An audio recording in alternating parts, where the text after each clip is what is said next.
Welcome to Washington Policy Center's Washington Policy on the Go. My name is David Bose. I'm our Communications and Marketing Director for Washington Policy Center. And every other week, we bring to you our center directors to talk about their latest research, analysis, and insights into our state's policy. And we're excited to do that today as well. We'll be speaking in a moment with Pam Lewison. She is our Director of Agriculture, and also Elizabeth New, formerly Hovde, and we'll talk with her about some of the payroll taxes that are hitting workers. She's our director of our Center for Healthcare and the director of our Center for Workers' Rights. So we'll talk to them in a minute. I also want to direct you to our website. We announced the names of our 2024 annual dinner speakers, which is a really exciting lineup for you to check out in Spokane. We have Dennis Prager heading an exciting panel of Prager will be speaking individually, but then he's headlining and keynote speaking, and then we also have a homelessness panel with Dr. Marbut, who was the former federal homelessness czar, as well as, and this is unusual, William Baldwin, the actor, not Alec Baldwin, William Baldwin. He is starring in and narrated the documentary for the homelessness movie that Dr. Marbut was executive producer on, and they've been traveling the country and looking into different sites dealing with the homelessness issue and the related drug addictions and other things to determine what works the best and what's failing and what's costing the most and more. So it's some exciting kind of bipartisan work there that they've embarked on, and that'll be really a fantastic presentation at the Spokane dinner. And then in October at our Bellevue dinner, we'll have four-star General Keane will be coming. He is often seen on Fox News, as well as Molly Hemingway, who will be there, the columnist and editor of The Federalist. Fascinating lady with lots of insights and has a talented history of columns. So be sure to check out WPCDinner.com. That's WPCDinner.com, and get your tickets. Get your tickets today. And if you know friends who value free markets, who want to see free markets succeed in Washington State, I urge you to get them involved too, and invite them to the dinner. Have them come out. It's a great way to support the organization and the values and desires they have for the future of Washington through Washington Policy Center. So that's WPCDinner.com. Right now, let's bring on Pam Lewison. She is our Center for Agriculture Director. And there was a ruling with the Ninth Circuit Court that on wage rates that you blogged about, and you said that this was going to be a big problem for Washington agriculture. Why don't you walk us through what this ruling does and the implications for Washington State? So the Ninth Circuit Court of Appeals ruled that in agriculture, employers who are dealing with jobs where there is potentially a dual rate, so whether it's an hourly rate or a piece rate, which is effectively a rate that can be earned based on how much you can pick an hour, they will have to choose whichever rate is higher, and that will be the rate that they are required to pay. So this is tricky because piece rates in particular are distilled down to what is effectively a prevailing wage of sorts. So there is still a minimum hourly that has to be paid. But in oral arguments for that appeal case, proponents of this dual rate and picking whichever was higher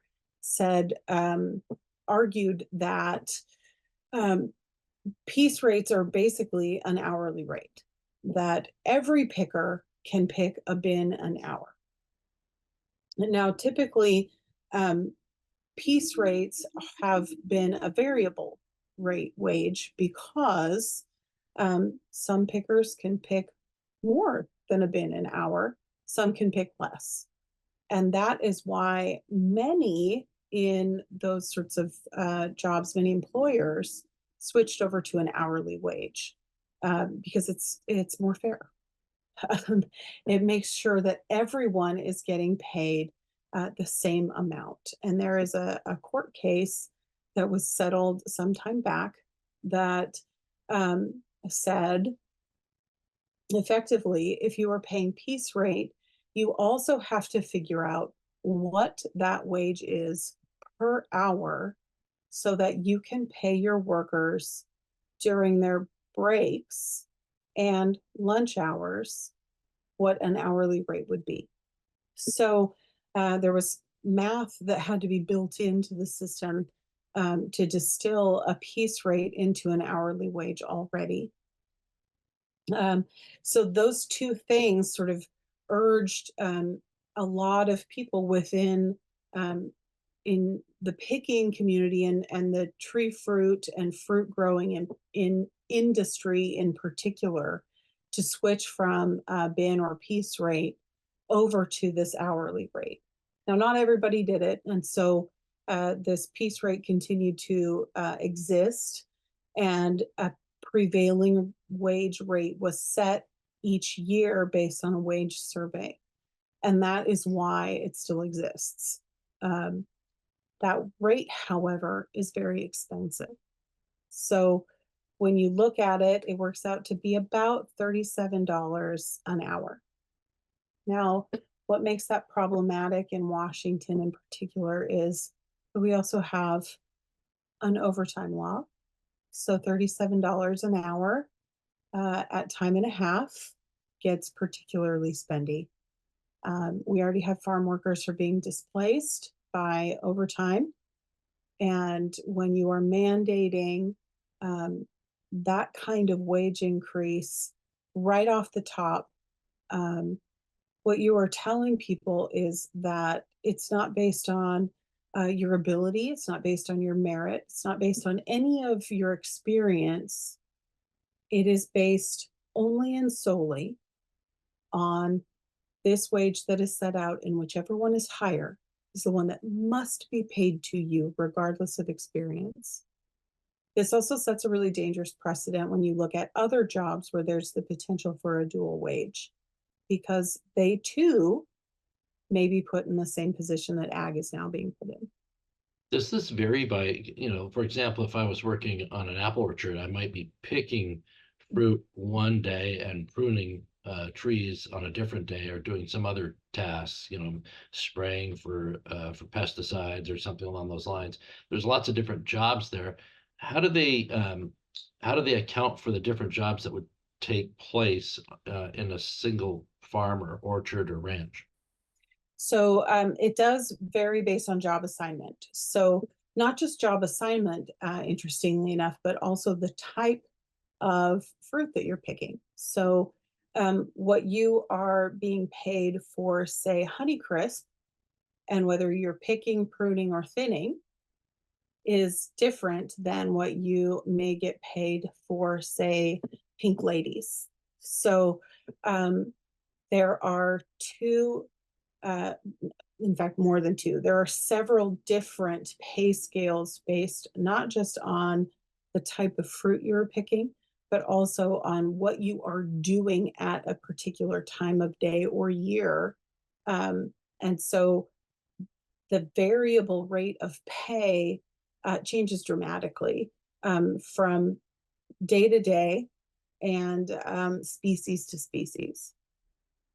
So in a nutshell, the ruling of the court does what to Washington State? How does it change current policy, going forward? Sure. So what current policy is that there is a choice, right? You as an employer can choose what you are going to pay. You can choose to pay an hourly rate where all of your employees effectively get paid a similar rate, or you can choose to go through the steps to pay piece rate. And the other piece of this puzzle that makes it even more complicated is that it involves H-2A. So we as a state are extraordinarily reliant on the H-2A foreign worker program. We are, in fact, one of the top 5 recruiters in the nation for H-2A employees. They are temporary workers, and they require a special minimum hourly rate, and that is called the adverse effect wage rate. And the AWAR is set federally each year. That wage rate is artificially set higher than the minimum wage in Washington state.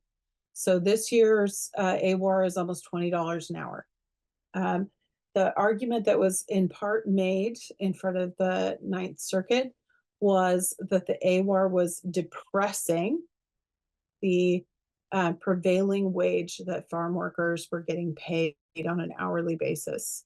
I would argue the opposite is the case, because the AWAR's job is to make it cost prohibitive to hire H-2A workers. In fact, the entire H-2A system is designed to discourage and dissuade farmers from using it. Everything about it is meant to be expensive and difficult. So the whole point of it is to try to encourage employers to find anyone local who is capable of doing the job first. And they have to advertise for, what is it, 60 days for 60 the days job in advance, right? Not just in advance, but for an additional 50% of your working season. So in the event that you hire someone through the H-2A program, if someone local shows up during that first 50% of your contract period, you have to sit your H-2A worker that you have hired from somewhere else in favor of a local person who has shown up at your doorstep. And that doesn't mean you're not paying them, right? It doesn't mean you're not paying them. Right. You still have to pay your H-2A worker, but you also have to hire the local person who showed up. So that's a huge outlay. Lots of reasons why people would not do this unless they really, really, really needed that labor. Yes. Okay. So the question from Pete in our chat is, and I'd encourage people, if you have a question for Pam, you can use the Q&A box at the bottom of the screen. Since obviously I'm not in the studio today, I can reach the questions. So feel free to put them there. Still working out that one kink. I like the interactivity of Washington Policy on the Go, but we haven't quite figured that out for the studio. However, we have it today. So if you have a question, be sure to use the Q&A box at the bottom of your screen, and we'll get to that. Pete's asking, who gets the AWAR wage? Who gets that? So the AWAR is set by the federal government on an annual basis, and it is paid not just to H-2A workers, but any local worker in the same job classification on that farm. So if you have an H-2A worker who is who's a tractor driver, if you have a local worker who is also doing the same job, that person also gets paid that same rate. Question from Heidi is there any possibility the AWAR will be updated to reflect the current environment? Heidi, I don't think so. So the way that the AWAR has been trending, it has gone upward every year for the last decade, just like the number of H-2A employees that have come into the US each year for the last decade or so. So too, that AWAR has risen pretty considerably over the last decade. And so now that they're saying that the AWAR wage is depressing the actual wage, and you're mentioning, what was it, $37 an hour ultimately? So what the argument is that their argument is that because piece rate is an hourly rate, Right. 1 bin an hour, that rate is depressed by the AWAR. Now that might be true for some workers. $20 an hour is a lot less than $37 an hour, or whatever that bin rate might be. But if you can't pick a bin an hour, you're probably going to make more at the H-2A AWAR rate, or whatever the local market will bear, than you would at piece rate. Because realistically, having worked somewhat recreationally in orchards and knowing a great many pickers in my earlier lifetime as an orchardist's granddaughter, you are a very talented and driven individual to pick a bin an hour or more. I think the other piece that we miss in this conversation is piece rate also disregards safety. Because if you as a picker are thinking about how much money can I make? I can make X amount of dollars if I pick as fast as I can possibly pick. You are choosing to not take breaks. You are choosing to rush. You are choosing to do things fast, not safe. And that causes more accidents. And then we have more problems that compound from that. So getting a guaranteed wage at a guaranteed rate per hour means that you can take your time and be safe and be cautious, and you still are going to get paid the same amount to be careful. Kind of fascinating to me how this is being set up as a suppression just because the variable. It reminds me of other farm policies where somebody who's not into farming has an insight, they think, on one aspect of farming or ranching or being in an orchard, whatever. But then they don't know the larger picture. So they've got this view that all things are static, right? That they stay the same as this moment, the snapshot of time that they see, which makes everything else vastly more complicated. One question's up again, doesn't this incentivize workers to do the least amount of work and not get fired, thus lead to higher costs and prices? I potentially, I think it depends on what you're looking at. Where's your drive? I think what we are really talking about here is you have to think about what you are wanting as an employee versus an employer. And I think there's something in the middle that you want. I think any employee wants to get paid as much as they can possibly get paid, right? And so I think that's the drive, allegedly, from proponents of this piece rate idea. The problem with that is that when you have piece rate as your driver, again, you disregard some of those other things, that there's a variable rate component that goes with that there's a safety component that goes with that. And then we also, in Washington, you get into questions about, okay, what happens when, let's say you have a day where you have heat restrictions that fall into place, or you have smoke restrictions on a particular day. So then what? Are we also having to talk about how, because your piece rate day got cut short, are you expecting to be reimbursed at an hourly rate because you only got to pick for 4 hours instead of 8? So there's other components that go into this discussion that are not part of this larger piece.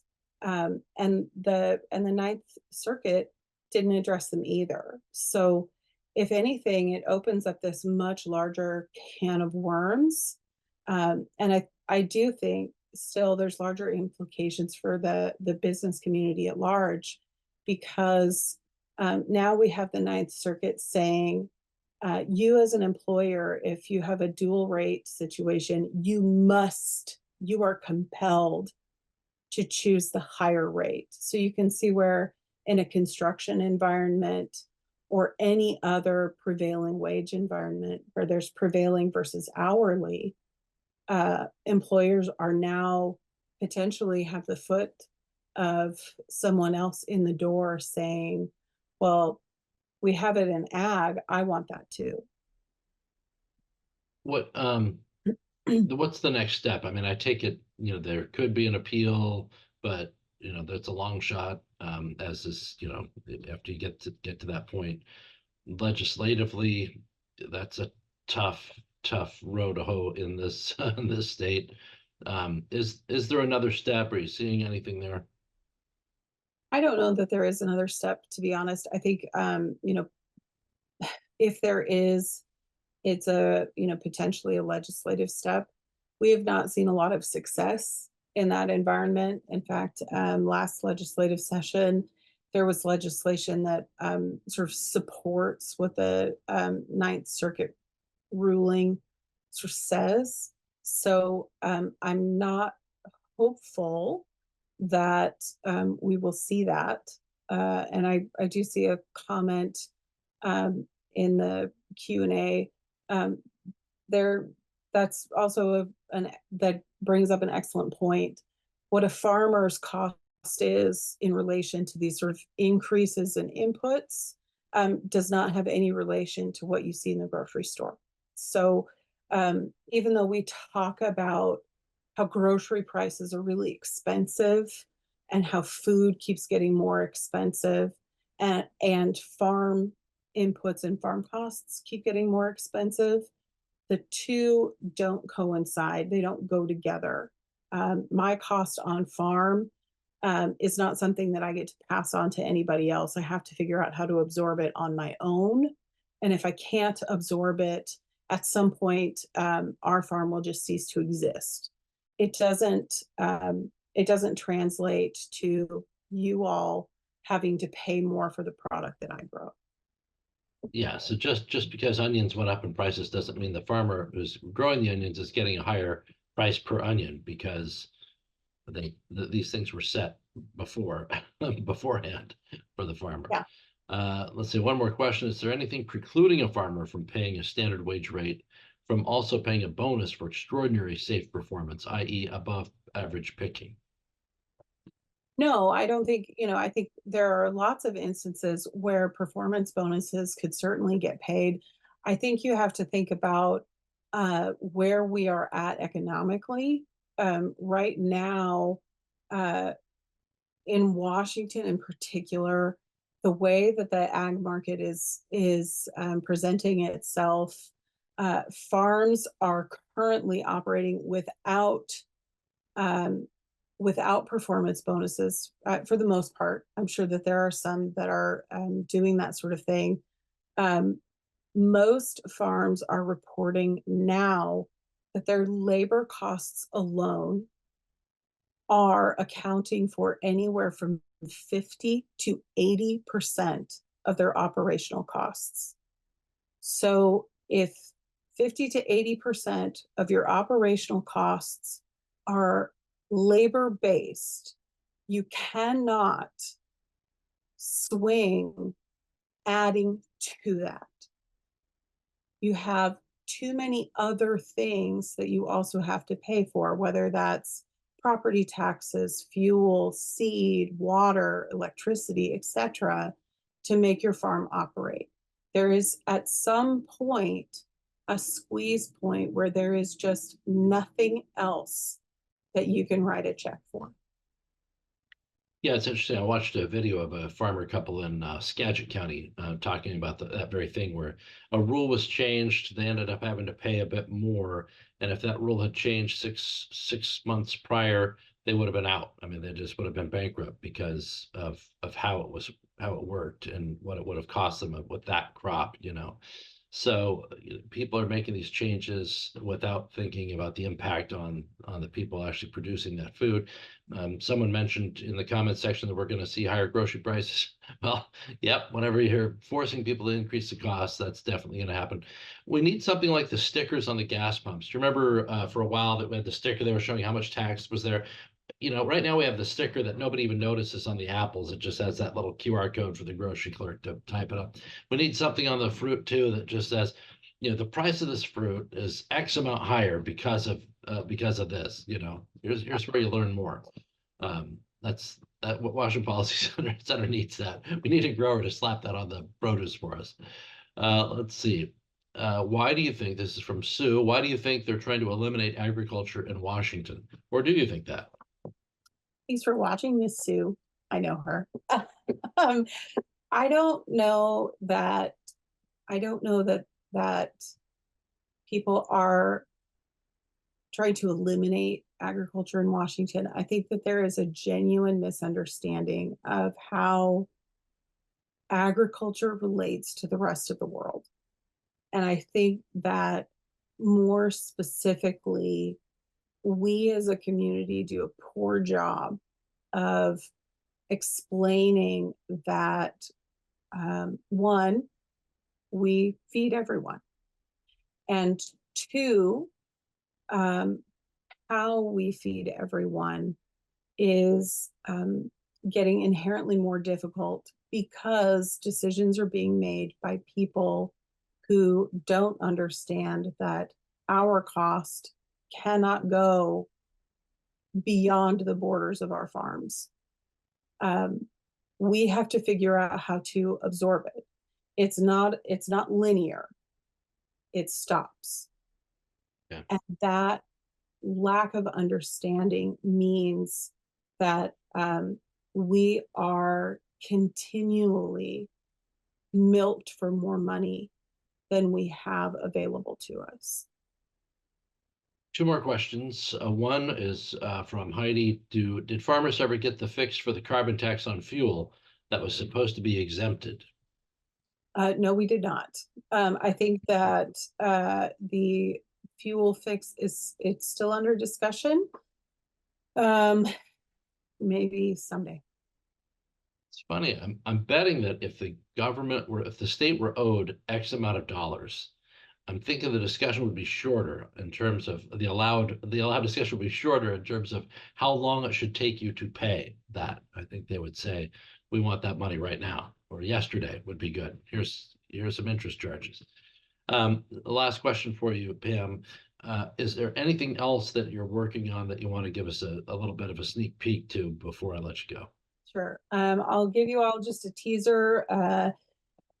For the last several years, there has been some form of buffer bill proposed either by the governor's office or someone else. The short version is that these buffer bills are meant to effectively take ag land from us to save the salmon. We're gonna save fish by removing land from food production. After the last legislative session, a roundtable was convened that was a mixture of federally recognized tribes, farmers, forestry folks, some state agency type folks, and a legal firm that was brought in to moderate so that nobody got too out of hand. And a report was issued in late May, a draft report with recommendations from that roundtable. Ostensibly, these were supposed to be solutions that everybody agreed with. So far, the recommendations from that roundtable look to be pretty party line for what you would expect from Western Washington, and don't necessarily bode well for the agricultural community. Pam, you're a ball of optimism today. Just nothing but a sunflower in there. I, from what I've seen in the report so far, it's nice to be invited. Well, you can always hold out hope that people will start to recognize as grocery prices and other things keep going up, more and more people seem to be reacting with the what is going on, waking up and trying to find out why, the why part. And that's I still maintain some hope for that in terms of some outside pressure from outside the agricultural community for some changes to how they do things, which would be great. Pam, thanks so much for being on today. Appreciate it. Thanks for having me, Dave. I bet. Pam's always extra busy because she's not only our agriculture director, she's also an actual farmer, which you can see with the sunburn and these sun blonde hair, and she's just changing before our eyes from all this outside activity. So That is thanks, true. thanks, Pam.